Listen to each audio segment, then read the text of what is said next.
สวัสดีท่านผู้ชมที่เคารพสวัสดีตอนเช้าท่านผู้ชมที่เคารพตอนรับท่านผู้ชมเข้าสู่ข่าวเช้าอรุณใหม่จากของข่าวโทรภาพแห่งชาติลาวพบกันในเช้าของวันพุธที่24ธันวาคม2025รับหน้าที่รายงานข่าวภาคนี้ข้าพเจ้าสุริวัลย์ผลเยี่ยมพร้อมด้วยเอกสารทิพจักรเจ้าวันนี้เช่นเคยนะพวกเขาก็มีหลายข่าวที่น่าสนใจและก็มีความสำคัญมานำเสนอต่อบรรดาท่านทั้งข่าวภายในข่าวต่างประเทศและข่าวกีฬาถ้าเป็นนี้พวกเขามาเริ่มที่ทานท้องสวรรค์พรหมวิหารรัฐมนตรีกระทรวงการต่างประเทศพร้อมด้วยคณะได้เดินทางไปเยี่ยมยามและเฮ็ดเวียกอยู่แขวงกวางนิงสาธารณรัฐสังคมนิยมเวียดนามในวันที่19ธันวาคม2025สหายท้องสวรรค์พรหมวิหารรัฐมนตรีกระทรวงการต่างประเทศแห่งสาธารณรัฐประชาธิปไตยประชาชนลาวได้นำพาคณะผู้แทนกระทรวงการต่างประเทศและคณะพัวพันต่างประเทศศูนย์กลางภาคเยี่ยมยามเฮ็ดเวียกอยู่แขวงกวางนิง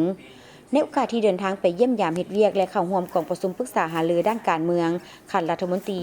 ระหว่าง2กระทรวงการต่างประเทศลาวเวียดนามครั้งที่12ในวันที่17-20ธันวาคม2025ที่สาธารณรัฐสังคมนิยมเวียดนามในโอกาสนี้สหายรัฐมนตรีท้องสวรรค์พรหมวิหารได้แสดงความขอบใจต่อการต้อนรับอันอบอุ่นและมีความปิติยินดีที่ได้มีโอกาสนำพาคณะพบปะเฮ็ดเวียกกับสหายนางจิงทิงมิงแทงรองประธานผู้ประจำการประธานสภาประชาชนแขวงกวางนิงพร้อมคณะที่สำนักงานกรรมการประชาชนแขวงกวางนิงในครั้งนี้พร้อมทั้งแสดงความสมเสยต่อผลสำเร็จอันใหญ่หลวงรอบด้านและมีความหมายทางด้านประวัติศาสตร์ของประชาชนเวียดนามอ้ายน้องญาติมาได้ตลอดระยะที่ผ่านมาซึ่งในผลสำเร็จดังกล่าวก็มีการประกอบส่วนของแขวงกวางนิงเช่นเดียวกันพร้อมนี้ทั้งสองฝ่ายได้แลกเปลี่ยนความคิดเห็นต่อการพัวพันร่วมมือของ2ประเทศโดยได้สมเสยและตีราคาสูงต่อสายพัวพันร่วมมือระหว่าง2ประเทศที่มีการพัฒนาและขยายตัวอย่างบ่หยุดยั้งในขงเขตซึ่งแสดงออกในการสืบต่อมีการพบปะแลกเปลี่ยนเยี่ยมยามซึ่งกันและกันของคณะผู้แทนขันต่างๆแต่ศูนย์กลางฮอดท้องถิ่นอย่างเป็นปกติโดยเฉพาะเป็นการร่วมมือระหว่างแขวงกวางนิงกับบรรดาแขวงท้องถิ่นของสาธารณรัฐประชาธิปไตยประชาชนลาวซึ่งได้ประกอบส่วนอันสำคัญเข้าในการเสริมขยายสายพัวพันพิเศษของ2ประเทศพร้อมนี้สหายรัฐมนตรีท้องสวรรค์พรหมวิหารได้แจ้งผลโดยย่อของกองประชุมปรึกษาหารือด้านการเมืองขันรัฐมนตรีระหว่าง2กระทรวงการต่างประเทศลาวเวียดนามครั้งที่12และได้เข้าเยี่ยมคำนับการนำขั้นสูงคือสหายฝามิงจิงนายกรัฐมนตรี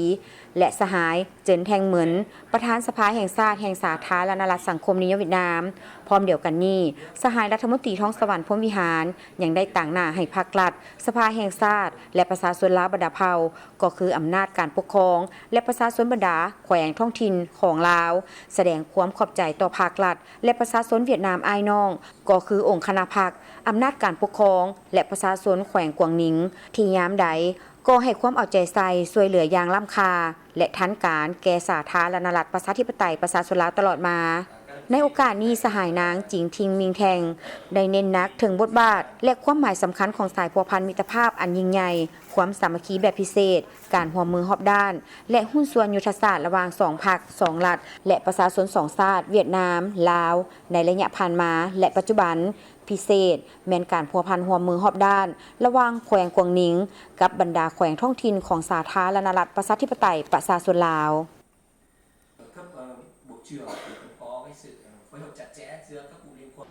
องค์การพุทธศาสนาสัมพันธ์แห่งสาธารณรัฐประชาธิปไตยประชาชนลาวดำเนินกองประชุมใหญ่ผู้แทนพระสงฆ์ทั่วประเทศสมัยที่9องค์การพุทธศาสนาสัมพันธ์แห่งสาธารณรัฐประชาธิปไตยประชาชนลาวได้เปิดกองประชุมใหญ่ผู้แทนพระสงฆ์ทั่วประเทศสมัยที่9ในวันที่23ธันวาคม2025ที่หอประชุมแห่งชาติโดยการเป็นประธานของพระอาจารย์ใหญ่มหาเวทมาเสนัยประธานศูนย์กลางองค์การพุทธศาสนาสัมพันธ์แห่งสาธารณรัฐประชาธิปไตยประชาชนลาวมิทานศิลวงศ์ขุดไพฑูรย์ประธานศูนย์กลางแนวลาวสังชาติบรรดาพระเถระนุเถระผู้แทนพระสงฆ์ในขอบเขตทั่วประเทศแนวลาวสังชาติแขวงนครหลวงบรรดาการนำภาครัฐและภาคส่วนเกี่ยวข้องเข้าร่วมโอกาสนี้พระอาจารย์ใหญ่มหาเวทมะเสนัยได้มีคำเห็นกล่าวเปิดกองประชุมโดยบางตอนว่า กองประชุมใหญ่ผู้แทนพระสงฆ์ทั่วประเทศสมัยที่9ขององค์การพุทธศาสนาสัมพันธ์แห่งสาธารณรัฐประชาธิปไตยประชาชนลาวเป็นกองประชุมที่มีความหมายสำคัญทางด้านการเมืองเป็นการปฏิบัติหลักการนำพาและการจัดตั้งของพรรคในสายปรับปรุงแนวคิดการจัดตั้งและแบบแผนวิธีนำพาในกองประชุมได้พร้อมการสรุปตีราคาคืนผลงานของการจัดตั้งปฏิบัติมติกองประชุมใหญ่ผู้แทนพระสงฆ์ทั่วประเทศสมัยที่8ขององค์การพุทธศาสนาสัมพันธ์แห่งสาธารณรัฐประชาธิปไตยประชาชนลาวในนั้นได้พร้อมกันสังเกตตีราคาจุดดีจุดอ่อนข้อคงข้างบรรดาสาเหตุข้อยุ่งยากและบทเรียนที่ถอดถอนได้ในระยะ5ปีผ่านมาพร้อมทั้งกำหนดทิศทางแผนการและแผนพัฒนาขององค์การพุทธศาสนาสัมพันธ์แห่งสาธารณรัฐประชาธิปไตยประชาชนลาวในระยะ5ปีต่อหน้าคือปี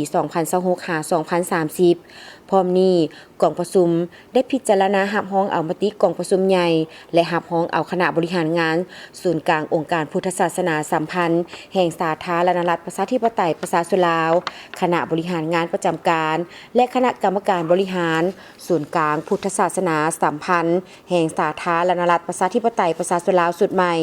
พร้อมทั้งคณะปรึกษาประธานห้องประธานหัวหน้าห้องการบริหารงานและบรรดาหัวหน้ากรรมาธิการศูนย์กลางองค์การพุทธศาสนาสัมพันธ์แห่งสาธารณรัฐประชาธิปไตยประชาชนลาวพระอาจารย์ใหญ่บุญสวนพันธวงศ์รองประธานศูนย์กลางองค์การพุทธศาสนาสัมพันธ์ได้ยกให้เห็น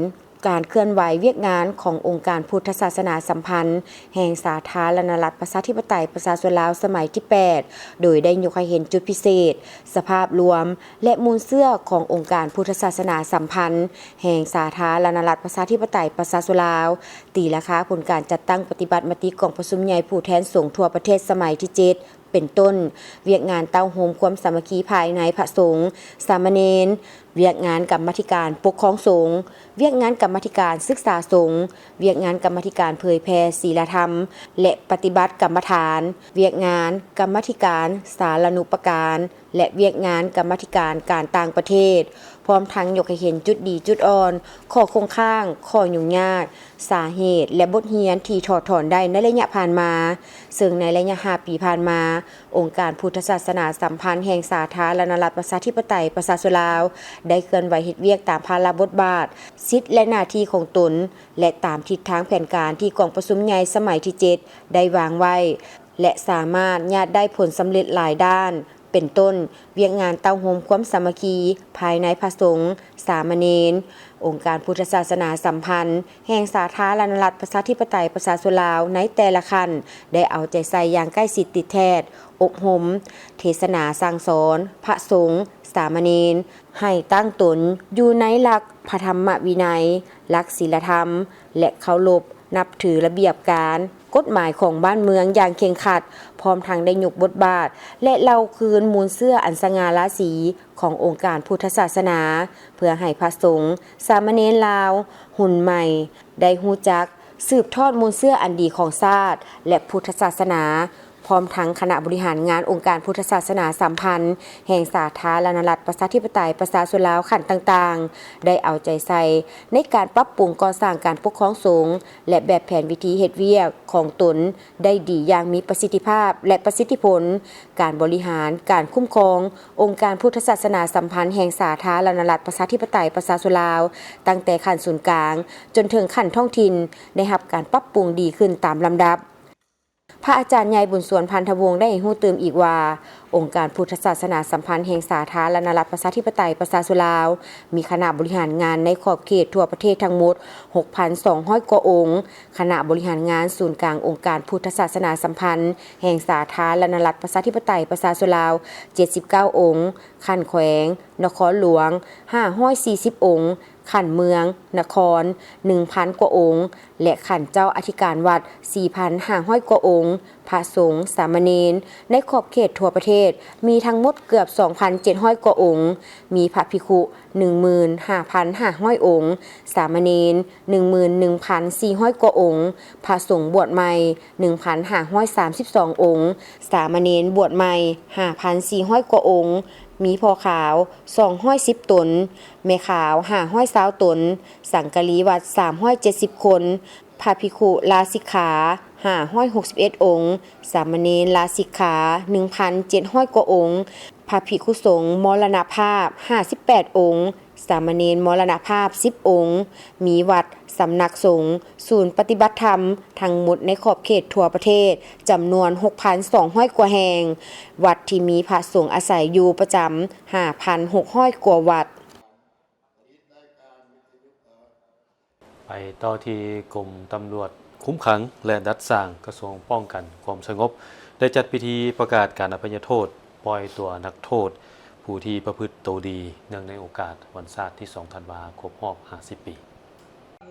ในวันที่ 19 ธันวาคม 2025 นี้ที่ค่ายคุมขังตานเปียวแขวงเวียงจันทน์โดยการเป็นประธานของพลจัตวารัศมีไสยคำหัวหน้ากรมตำรวจคุ้มขังดัดสร้างเป็นเกียรติเข้าร่วมของพลโทคำกิ่งผุยลามณีวงศ์รองรัฐมนตรีกระทรวงป้องกันความสงบกรมตำรวจคุ้มขังดัดสร้างองค์การอัยการศาลประชาชนสูงสุดศาลประชาชนสูงสุดกรมคุ้มครองการจัดตั้งปฏิบัติคำตัดสินของศาลกระทรวงยุติธรรมและภาคส่วนที่เกี่ยวข้องเข้าร่วมพลจัตวารัศมีไสยคำหัวหน้ากรมตำรวจคุ้มครองดัดสร้างได้ผ่านบทสรุปการค้นคว้าบัญชีรายชื่อนักโทษที่เสนออภัยโทษลดผ่อนโทษและปล่อยตัววันศาสตร์ที่2ธันวาคม 2025กรมตำรวจคุ้มขังดัดสร้างได้จัดกล่องประชุมค้นคว้าเสนออภัยโทษลดผ่อนโทษและปล่อยตัวในข้างวันที่28มีนาคม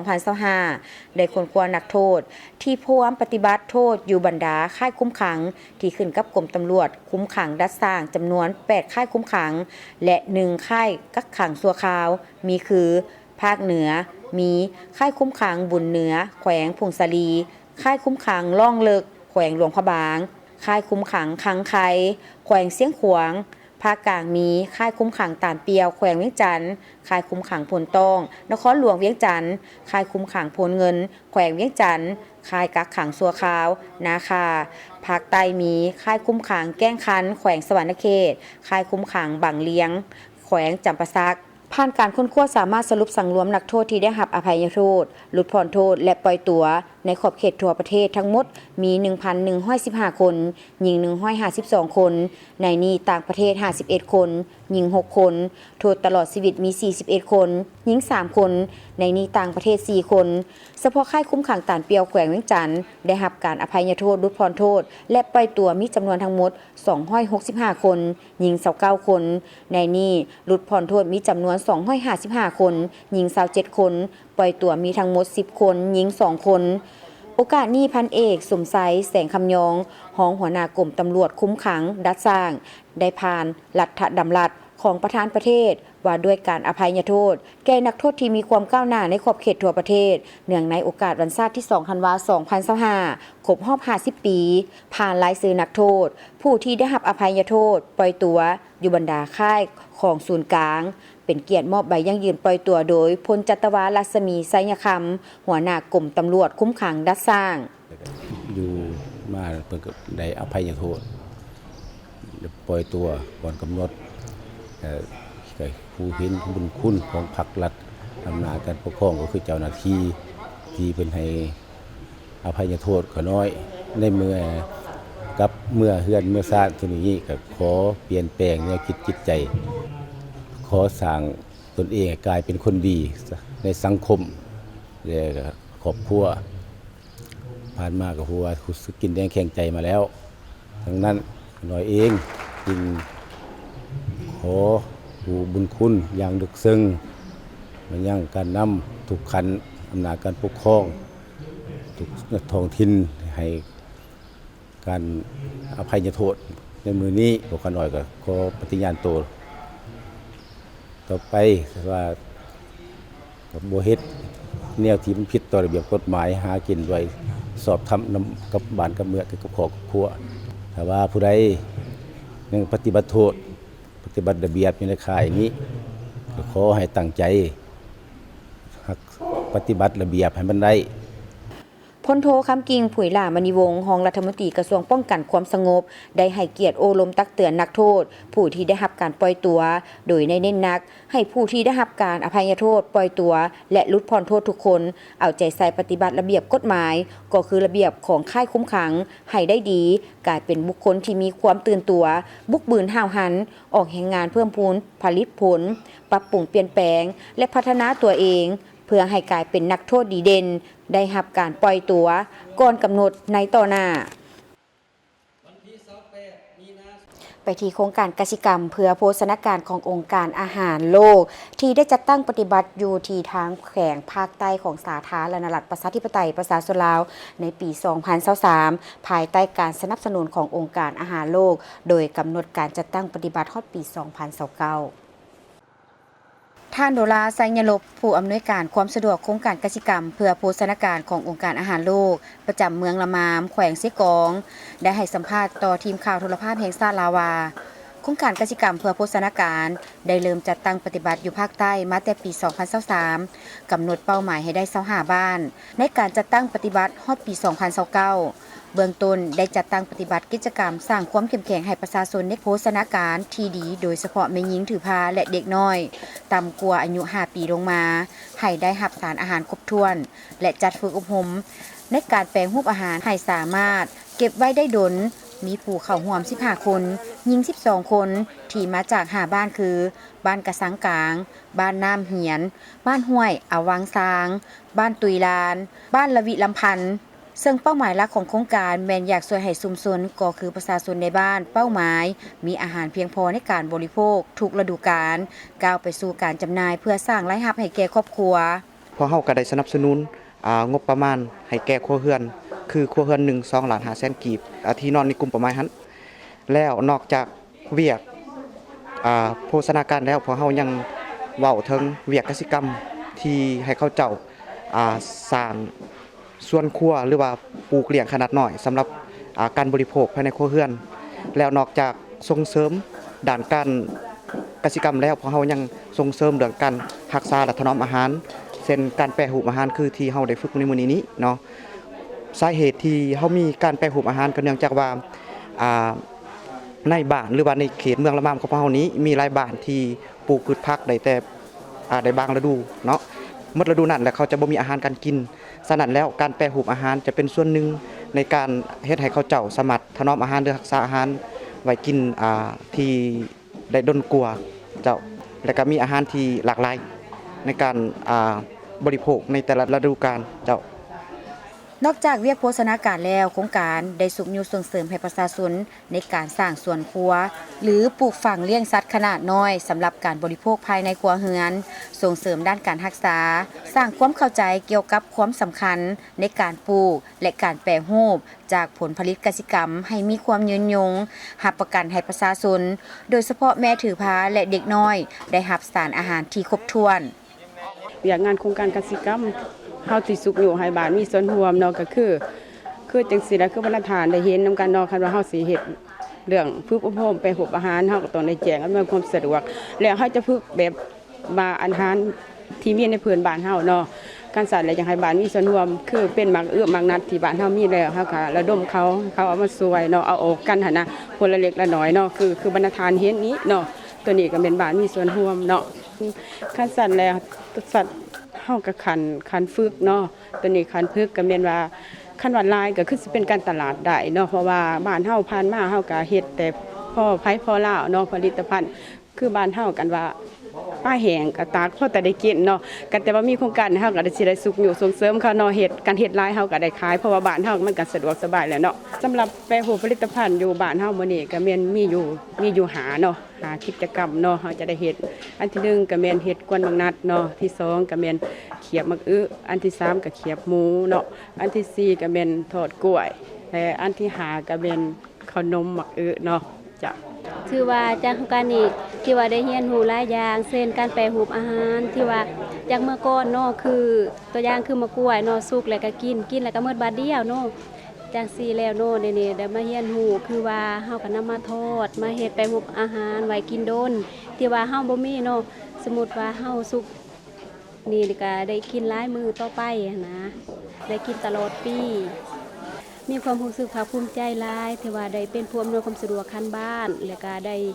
คิดอันนั้นกสิกรรมเพื่อโภชนาการระยะ2ที่ได้ฝึกอบรมการแปรรูปอาหารที่ว่ารู้สึกภาคภูมิใจหลายที่สุดที่เรียนรู้หลายอย่างที่ว่าทั้งการแปรรูปอาหารรักษาความปลอดภัยไว้กินด้นโครงการกสิกรรมเพื่อโภชนาการเป็นโครงการที่มีความสำคัญเพื่อส่งเสริมการผลิตอาหารให้มีคุณภาพมีความหลากหลายเพียงพอต่อความต้องการของประชาชนและสามารถลดทอนอัตราขาดอาหารโดยเฉพาะแม่หญิงและเด็กน้อยมาต่อที่คณะเศรษฐศาสตร์และบริหารธุรกิจมหาวิทยาลัยแห่งชาติได้เปิดงานตลาดนักศึกษาครั้งที่ 17 อย่างเป็นทางการเพื่อสร้างกิจกรรมฝึกทักษะผู้ประกอบการหุ้นใหม่ในตอนเช้าวันที่22ธันวาคม2025คณะเศรษฐศาสตร์และบริหารธุรกิจมหาวิทยาลัยแห่งชาติได้เปิดงานตลาดนักศึกษาคณะเศรษฐศาสตร์และบริหารธุรกิจประจำปี2025ครั้งที่ 17เพื่อสร้างโอกาสให้นักศึกษาได้นำใช้ความรู้ทฤษฎีจากห้องเรียนมาปฏิบัติตัวจริงในโลกธุรกิจเน้นการสร้างอาชีพและการเป็นผู้ประกอบการที่ทันสมัยโดยมีศาสตราจารย์ปริญญาเอกเดชานุราชแสนดวงเดชผู้อำนวยการใหญ่มหาวิทยาลัยแห่งชาติรองศาสตราจารย์ปริญญาเอกบุญธรสุขวงศ์รองหัวหน้าคณะวิชาคณะเศรษฐศาสตร์และบริหารธุรกิจพร้อมด้วยครูอาจารย์และนักศึกษาเข้าร่วมงานในปีนี้มีการวางแสดงสินค้าหลายกว่า37หัวหน่วยธุรกิจจำลองที่มีหัวคิดประดิษฐ์สร้างของผู้อาจารย์และนักศึกษาคณะเศรษฐศาสตร์และบริหารธุรกิจซึ่งมีผลิตภัณฑ์ประเภทอาหารเครื่องดื่มสินค้าผลิตด้วยมือและอื่น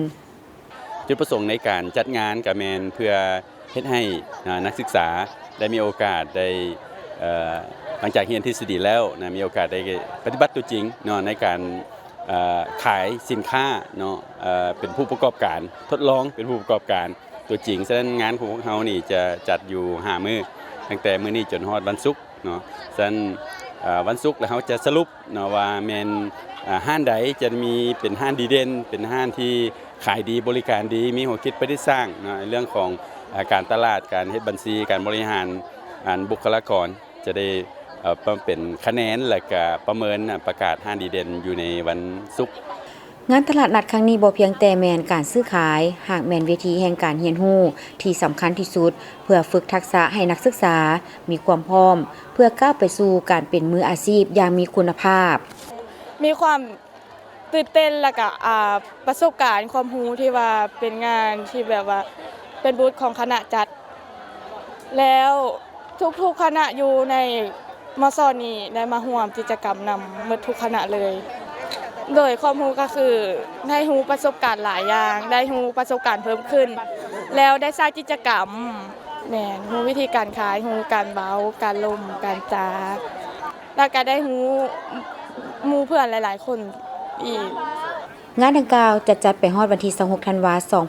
2025เวลา 8:30-17:00 ที่เดินคณะเศรษฐศาสตร์และบริหารธุรกิจมหาวิทยาลัยแห่งชาติชาวเกษตรกรจำนวนหลายให้ความสนใจในการปลูกหัวดุกเดือหรือหัวผูกสายพันธุ์ลาวจงจิ้งยาโมยีเพื่อเป็นสินค้าสร้างรายรับให้แก่ครอบครัวในวันที่20ธันวาคม2025ที่หอวัฒนธรรมแห่งชาติบริษัทดวงดาวสวรรค์จำกัดผู้เดียวได้จัดสัมมนาเกี่ยวกับการปลูกหัวลูกเดือหรือหัวผูกสายพันธุ์ลาวจงจิงย่าโมยี่ให้แก่ชาวเกษตรกรผู้ที่มีความสนใจปลูกโดยมีต่างหน้าชาวเกษตรกรบรรดาแขวงในทั่วประเทศเข้าร่วมท่านนางดวงจันทร์คำวงศ์ประธานบริษัทดวงดาวสวรรค์จำกัดผู้เดียวกล่าวว่าการสัมมนาครั้งนี้แม้นได้สร้างความเข้าใจและความรู้เกี่ยวกับการปลูกหัวลูกเดือหรือหัวผูกสายพันธุ์ลาวจงจิงยาโมยี่เทคนิคการปลูกและวิธีการต่างๆหัวลูกเดือเป็นพืชที่มีสรรพคุณดีต่อสุขภาพและสามารถแปรรูปได้หลายผลิตภัณฑ์เช่นอาหารชากาแฟเครื่องสำอางและเป็นที่ต้องการของตลาดทั่วโลกฉะนั้นบริษัทจึงมีแนวทางขยายการปลูกร่วมกับประชาชนชาวเกษตรกรทั่วประเทศจุดประสงค์ของงานแมนอยากให้พี่น้องของพวกเฮาเนาะได้มีแนวพันธุ์หัวดุกเดือและได้ซีมเม็ดเข้าหัวดุกเดือเป้าหมายของพวกเฮาแมน1พวกเฮาอยากเอาโรงงานเนาะไป ทุกแขวงที่มีสมาชิกเนาะและให้ส่งเสริมให้ประชาชนมีส่วนร่วมและได้ปลูกหัวดุกเดือนำพวกเฮาอยู่ในลาวของพวกเฮาเนาะสามารถปลูกหัวดุกเดือได้หมดทุกแขวงแต่ให้มีการวิจัยดินก่อนเนาะเพราะว่าพวกเฮาจะได้จัดเอาแนวพันธุ์ที่ถูกกับดินไปให้พี่น้องได้ปลูกเพื่อให้ได้150ล้านหา300ล้านต่อ1เฮกตาร์โดยตลาดแมนหนึ่งประเทศจีนญี่ปุ่นเกาหลีและยุโรปเนาะเพราะมันเป็นอาหารเป็นยาและเป็นเครื่องสำอางเรื่องตลาดแมนบ่มีปัญหาบริษัทของพวกเฮาค้ำประกันบ่นี้เจ้าตามการสำรวจวิจัยดินจากบริษัททุกแขวงในลาวแมนสามารถปลูกพืชนี้ได้และสามารถปลูกร่วมกับพืชอื่นๆบวกกับว่าเป็นพืชที่ต้องการของตลาดจึงเฮ็ดให้บรรดาชาวเกษตรกรมีความสนใจอยากปลูกจำนวนหลายปลูกหัวดุกเดือนนี่เป็นน่าสนใจย้อนว่าเขาเจ้ามีการประมูลเนาะเพราะว่ามี 5,000 ต่อโลนึงแล้วก็เป็นการคงที่และถ้าปลูกแล้วมีคนที่มารับผิดชอบอันนี้ก็น่าสนใจเพราะว่าค่อยก็มีดินอยู่3เฮกตาร์เลยอยากมาพิสูจน์เบิ่งหัวดุกเดือนนี่ว่ามันเป็นจริงบ่ถือว่าเป็นโครงการที่น่าสนใจเนาะราคาพระเจ้าก็รู้สึกว่าดีอกดีใจเนาะที่ได้เข้าร่วมกับโครงการดังกล่าวนี่แล้วครับความรู้ใหม่ๆเนาะเป็นพืชเศรษฐกิจตัวนึงเนาะที่ว่าจะค้ำประกันแล้วก็เฮ็ดให้ชาวเกษตรกรเนาะมีรายได้เพิ่มจากเทียบใส่การปลูกพืชล้มลุกประเทศอื่นเนาะการปลูกหัวดุกเดือมีต้นกำเนิดมาจากประเทศจีนและได้ขยายพันธุ์ปลูกแล้วที่ประเทศอินโดนีเซียประเทศไทยและประเทศเมียนมาสำหรับประเทศลาวบริษัทดังกล่าวได้เริ่มปลูกมาแต่ปี 2023 และมีโรงงานผลิตเป็นแผ่นแป้งส่งออกต่างประเทศซึ่งปีผ่านมานี้สามารถส่งออกขาย 2,000 ปลายต้น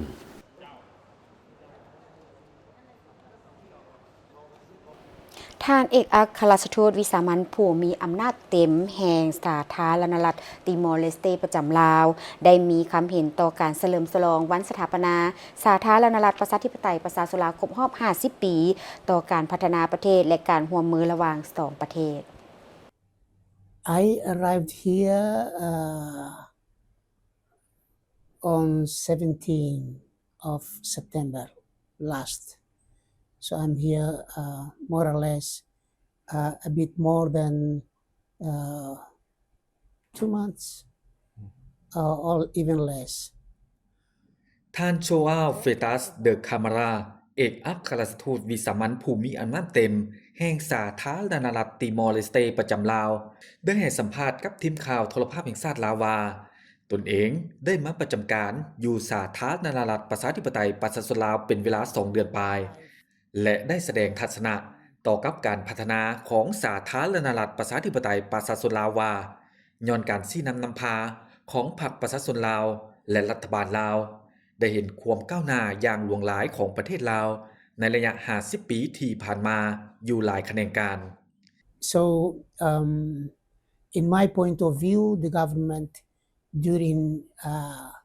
half century had done quite big development in all sectors of activities ท่านทูตได้ระลึกถึงการเยี่ยมยามนครหลวงเวียงจันทน์โดยเป็นประจำในระยะปี 2008 หา 2012 สังเกตเห็นว่ามีการเปลี่ยนแปลงด้านการก่อสร้างตึกอาคารตั้งแต่นั้นมาท่านเอกอัครราชทูตได้เน้นหนักถึงการปรับปรุงพื้นฐานโครงสร้างและการพัฒนาทรัพยากรมนุษย์โดยที่เห็นว่าการศึกษาและสาธารณสุขก็มีความก้าวหน้าเช่นกัน In terms of bilateral cooperation, Timor-Leste and Laos, we have signed agreement on economic technical cooperation last year. สำหรับการร่วมมือ2 ฝ่ายติมอร์เลสเตและสาธารณรัฐประชาธิปไตยประชาชนลาวได้มีการลงนามในข้อตกลงเกี่ยวกับการร่วมมือด้านเศรษฐกิจเทคนิคในเดือนกุมภาพันธ์ปี 2024 ในนั้นได้มีการกำหนดคงเขตสำคัญสำหรับการร่วมมือรวมทั้งการร่วมมือด้านเศรษฐกิจอุตสาหกรรมและเทคนิค2 ฝ่ายร่วมสร้างตั้งกลุ่มวิชาการขึ้นเพื่อจัดตั้งปฏิบัติข้อตกลงดังกล่าวในท้ายเดือนกันยายนหาต้นเดือนตุลาที่ผ่านมาได้มีคณะผู้แทนของรัฐมนตรีกระทรวงน้ำมัน และทรัพยากรแห่ธาตุติมอร์เลสเตได้มาร่วมกองประชุมโดยได้รับเชิญจากรัฐมนตรีกระทรวงอุตสาหกรรมและการค้าของลาวเพื่อค้นคว้าการร่วมมือที่มีท่าแฮงในแขนงพลังงานและการขุดค้นบ่อแฮการร่วมมือในอนาคตยังจะสุ่มใส่กสิกรรมและการแลกเปลี่ยนประสบการณ์ร่วมกันเพื่อการพัฒนาและผลประโยชน์ของทั้งสองประเทศ Well, in this occasion, I would like to take this opportunity to congratulate the government, the presidency, the government, and the people of Lao PDR under the guidance of the party celebrate these 50 years การ golden ทูตติมอร์เลสเต anniversary. ได้แสดงความยินดีต่อประธานประเทศ รัฐบาล และประชาชนลาว เนื่องในโอกาสเฉลิมฉลองวันครบรอบ 50 ปี แห่งการสถาปนาสาธารณรัฐประชาธิปไตยประชาชนลาว ซึ่งสะท้อนถึงสิ่งที่รัฐบาลและประชาชนได้เฮ็ดเพื่อประเทศ พรรคและรัฐบาลลาวได้พัฒนาบ่เพียงแต่ภายในเท่านั้น หากยังรวมทั้งการร่วมมือภายนอกกับบรรดาประเทศเพื่อนมิตรอื่นๆ เพื่อช่วยเหลือซึ่งกันและกันในการพัฒนาประเทศ ท่านผู้ชมที่เคารพในโอกาสที่พวกเขาได้ร่วมกันเฉลิมฉลองวันเกิดประธานกสนพรหมวิหารผู้นำที่แสนเคารพรักของพวกเขาครบรอบ105 ปีพวกเขาก็ได้นำเสนอรายตอนที่สำคัญเกี่ยวกับผลงานบทบาทของประธานกสนพรหมวิหารตลอดระยะที่ผ่านมาซึ่งเมื่อนี้เป็นตอนที่5พวกเขาก็มีบทมานำเสนอเต็มคุณสมบัติสินธรรมปฏิบัติของประธานไก่สอนพรหมวิหารแม่นนักหักษาผู้ยิ่งใหญ่มีน้ำใจเสียสละสูงส่งนักปฏิบัติสุดกกสุดปลายและหับใส่ประชาชนหมดจิตหมดใจมีความดุมันภาคเพียรซอกฮูหำเหียนอย่างบ่หยุดยั้งมีทัศนะมหาชนเป็นคันทุงในการเต้าโฮมความสามัคคีและมีน้ำใจสากลอันพองใสประธานไก่สอนพรหมวิหารให้ทัศนะว่าคุณสมบัติแม่นคุณธรรมประจำชีวิตของแต่ละคนในนี้รวมมีแนวคิดลักษณะท่าทีกิริยามารยาทนิสัยใจคอในการเคลื่อนไหวและการประพฤติตัวจริงซึ่งสะสมได้จากการอบรมสั่งสอนของพ่อแม่ญาติพี่น้องเพื่อนฝูงพิเศษแม้นจากสังคมที่ผู้เกี่ยวดำรงชีวิตอยู่แต่บ่มีคุณสมบัติใดประเสริฐกว่าคุณสมบัติศีลธรรมปฏิบัติซึ่งเป็นคุณสมบัติที่ซื้อบ่ได้ลอกแบบเอาบ่ได้อยากประกอบคุณสมบัติศีลธรรมปฏิบัติให้ตนเองผู้นั้นจะต้องได้ผ่านระยะหำเฮียนค้นคว้าแสวงหาเลือกเฟ้นทั้งจะต้องได้ผ่านการฝึกฝนล่อหลอมตนเองอยู่แต่ละระยะแห่งการเคลื่อนไหวชีวิตรับเอาโลกทัศน์ที่วิทยาศาสตร์จึงจะสร้างให้ผู้นั้นมีอุดมการณ์อันสูงส่งนั่นก็คือแนวคิดหักษาตร์มีน้ำใจต่อสู้อันพิละอาหารเพื่อความสมบูรณ์พูนสุขของประชาชนเพื่อความทัศนธรรมถาวรของสังคมบรรดาแบบอย่างคุณสมบัติของเพิ่นที่พวกเราจะได้พร้อมกันสืบต่อโดยความรับผิดชอบสูงดังนี้ 1. หำเฮียนเอาแบบแผนวิธีเฮ็ดเวียกอย่างมีหลักการของประธานไก่สอนพรหมวิหารเป็นต้นแม่นแบบแผนในการชี้นำนำพายึดมั่นหลักการของพรรคการเฮ็ดเวียกที่มีการวางแผนมีแผนงานโครงการละเอียดมีการคาดคะเนล่วงหน้าการเฮ็ดเวียกมีระบบการแบ่งงานแบ่งความรับผิดชอบมีกลไกการประสานสมทบกับภาคส่วนต่างๆอย่างแน่นแฟ้นมีการสรุปส่องแสงรายงานอย่างเป็นระบบและมีการติดตามกฎกาอย่างรอบคอบและต่อเนื่องเพื่อแนใส่สร้างให้พรรคมีความปลอดภัยสร้างให้รัฐมีความเข้มแข็งสร้างได้ความเชื่อมั่นจากประชาชน 2. หำเฮียนเอาแบบแผนวิธีเฮ็ดเวียกที่รับประกันลักษณะวิทยาศาสตร์ย้อนว่าวิทยาศาสตร์หมายถึงความจริงการเฮ็ดเวียกต้องได้แสดงออกตามความจริงภาวะวิสัยเฮ็ดเวียกต้องได้อิงใส่มติมีมติแล้วก็ต้องได้รับการจัดตั้งปฏิบัติอย่างเอกภาพทฤษฎีไปพร้อมกับพฤติกรรมต้องได้พิสูจน์ถึงความถูกต้องทางด้านทฤษฎีเว้าไปเคียงคู่กับการกระทำทุกๆปัญหาต้องได้มีการค้นคว้าคนคิดละเอียดมีความเป็นเอกภาพในทางปฏิบัติและนำพาเฮ็ดโดยความตั้งหน้าในนี้การเฮ็ดเวียกต้องได้เคารพหลักการหลักเกณฑ์กฎเกณฑ์และทฤษฎีของนักมาร์กซิสต์ นักวิทยาศาสตร์ที่ก้าวหน้าเพื่อหมุนไส้เขาในการพัฒนาประเทศชาติให้สอดคล้องกับยุคสมัยพร้อมนั้นยังสืบต่อเปิดกว้างการร่วมมือสากลหลากหลายรูปแบบและหลายระดับบนพื้นฐานยึดมั่นแนวทางการต่างประเทศสันติภาพเอกราชมิตรภาพและการร่วมมือด้วยยุทโธบายและรูปการเคลื่อนไหวที่สอดคล้องกับแต่ละสถานการณ์ประกอบส่วนสำคัญเข้าในการแก้ไขข้อขัดแย้งและหลีกเลี่ยงการเผชิญหน้าปกปักรักษาสันติภาพการร่วมมือเพื่อพัฒนาอยู่ภาคพื้นและสากล 3. หำเฮียนเอาคุณสมบัติศีลธรรมปฏิบัติฝึกฝนหล่อหลอมน้ำใจรักชาติน้ำใจเสียสละอันสูงส่งจิตใจปฏิบัติสุดกกสุดปลายมานาจิตปฏิบัติอันเด็ดเดียวเหนียวแน่นหำเฮียนเอาทัศนะมหาชนเคารพนับถือประชาชนยกสูงสติรักชาติเอกราชเป็นเจ้าตนเองสร้างความเข้มแข็งด้วยตนเองในเงื่อนไขพบความยุ่งยากพนักงานสมาชิกพรรคต้องเห็นพร้อมกับแนวทางต้องยืนอยู่ในทาบุกในการประกอบส่วนเป็นกำลังแหงซวยพรรครัฐกล้าเผชิญหน้ากับปัญหายุ่งยากบ่ท้อถอยและจำนนแบบง่ายดายทันแถวพนักงานสมาชิกพรรคต้องมีความรับผิดชอบต่อพรรครัฐและประชาชนต้องยึดมั่นคำปฏิญาณ5ข้อเพื่ออุทิศตนเพื่อพรรคเพื่อชาติและภารกิจปฏิบัติ 4. หำเฮียนเอาน้ำใจประหยัดมัธยัติความดุมันในการออกแห่งงานหำเฮียนเอาความดุมันขยันเพียรการซอกหู้หำเฮียนอย่างบ่หยุดยั้งโดยการยึดมั่นทิศนำที่ว่าเฮียนแล้วเฮียนอีกเฮียนเรื่อยๆไปเฮียนนำตำราเฮียนน้ำหมู่คณะผู้อาวุโสนำประชาชนนำพฤติกรรมตัวจริง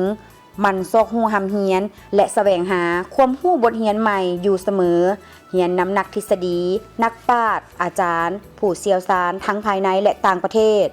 พนักงานสมาชิกพรรคต้องได้เฮียนค้นคว้าหมุนไส้ผลสำเร็จของวิทยาศาสตร์เทคโนโลยี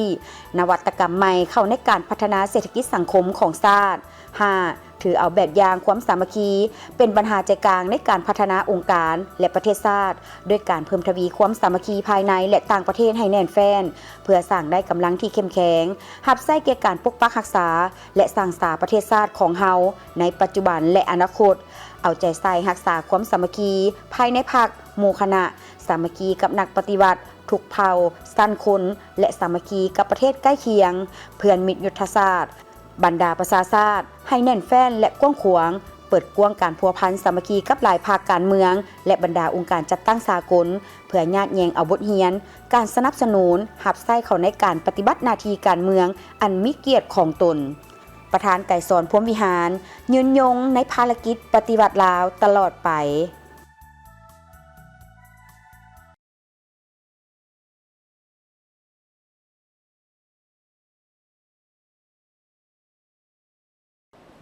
ได้มีพิธีเปิดนำไส้อนุสรณ์สถานและหอมูลเสื้อทานพลเอกศรีสวัสดิ์แก้วบุญพันธ์อยู่ที่สวนมิตรภาพหัวพันแทงฮาวเมืองซ้ำเหนือแขวงหัวพัน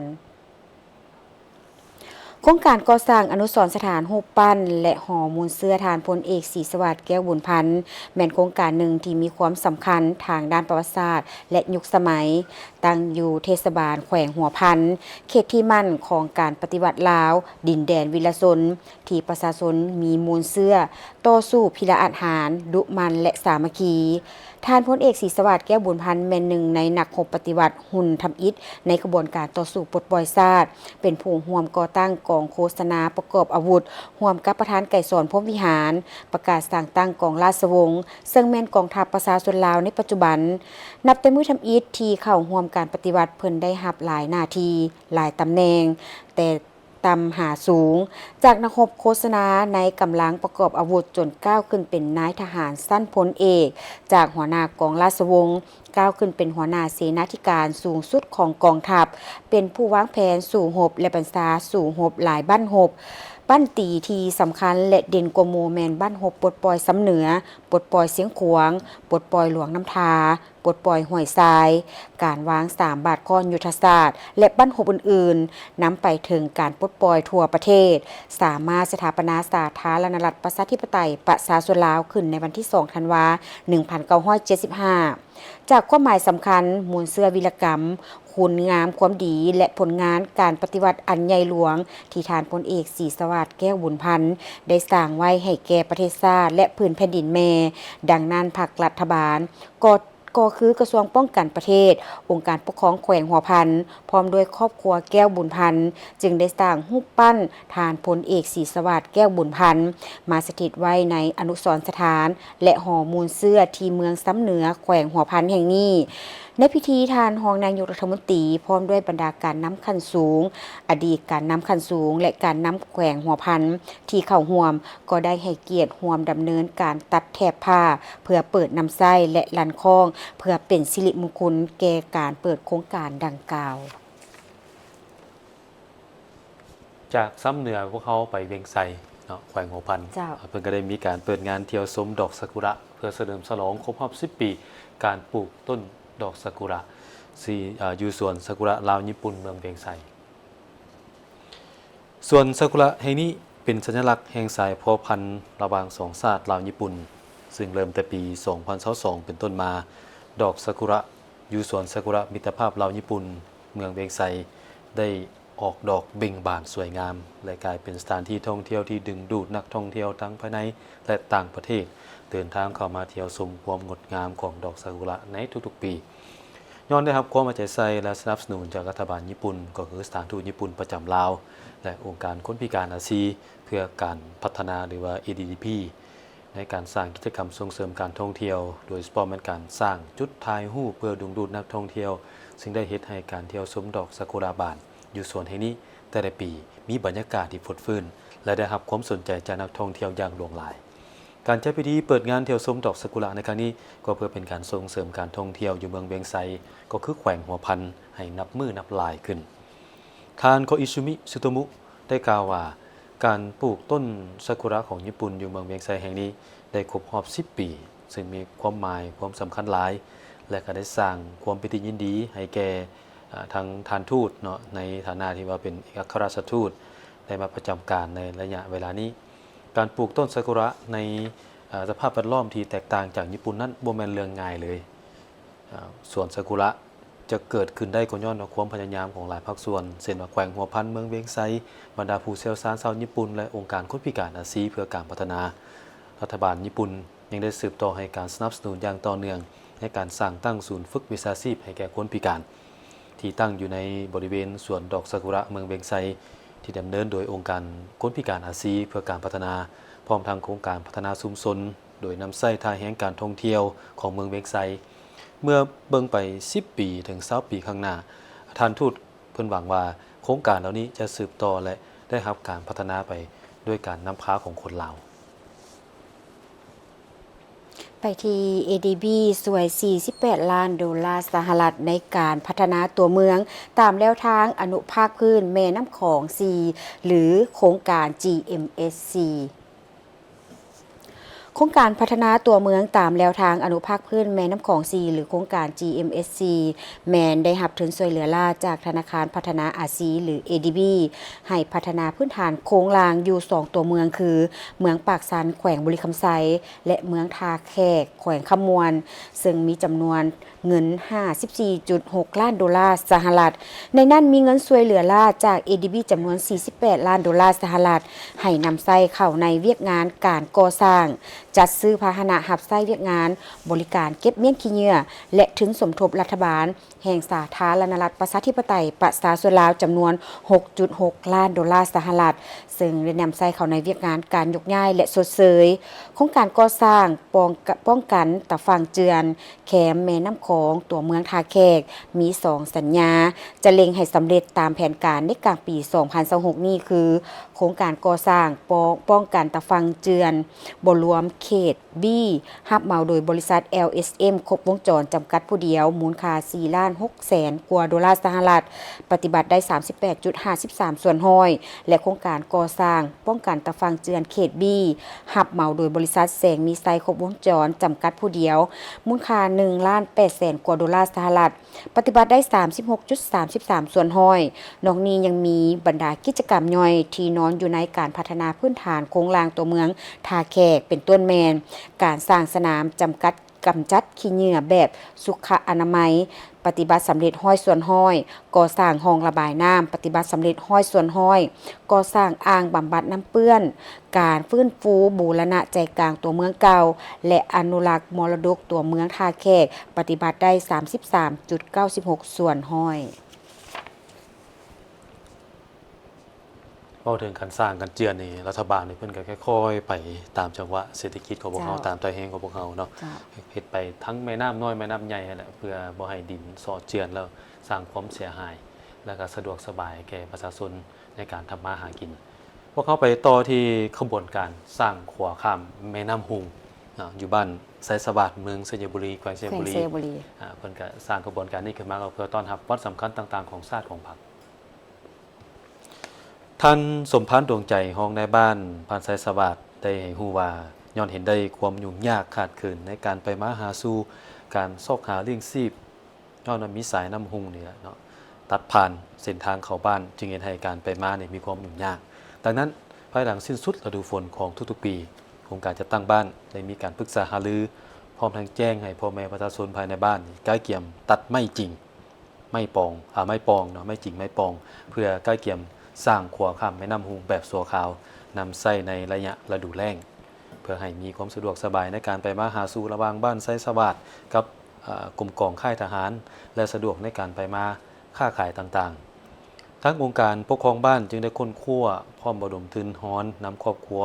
พ่อแม่ประชาชนผู้ประกอบการธุรกิจกรมกองกำลังหลวงกำลังท้องถิ่นขอบเขตบ้านไสสวัสดิ์เพื่อสมทบทุนในการสร้างขัวข้ามแม่น้ำหุงในนี้รวมมีกองพันใหญ่202กองพัน413กองพัน